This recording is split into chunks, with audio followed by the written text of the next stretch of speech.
Okay, somebody had asked what this white thing is right here. That's just the little thing that holds the needle down on this particular type of carburetor, this CV carburetor for Harley. And it just sits down on top of there, and what it does, that's what actually holds the needle down. If you notice, this one actually moves a little bit. What you get is that movement right there.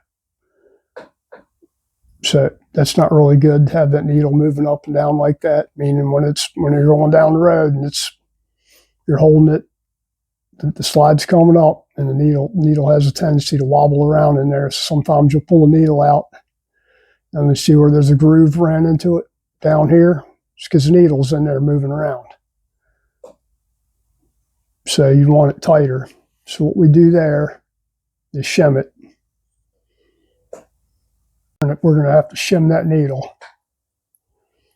You see that movement right there?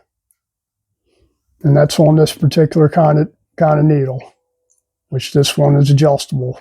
If that was a stock needle, you might not move much. So we just push that up, and we'll take our shim and actually stick on top of the needle there. Let me show you what I mean on this type of needle. So with this type of needle right here, it's adjustable with the clip. And the lower down you put the needle, the lower down you put the clip on the needle, raises it up. Well, then you got all this area on top here, so this actually sits up in there, and it's not good to have that kind of movement.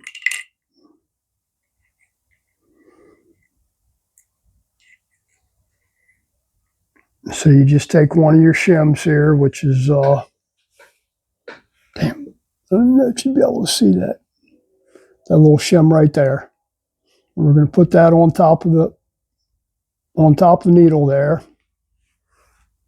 We got it in there. We're going to stick our spring holder. When I say spring holder, what happens here is the spring is what actually holds this plastic piece down. So the needle there.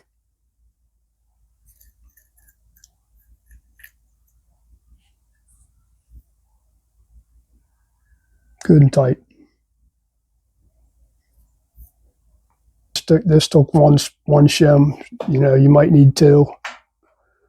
You might need three. Who knows? These are the same shims that you'd use under the needle to raise it up if you're trying to do a half groove there.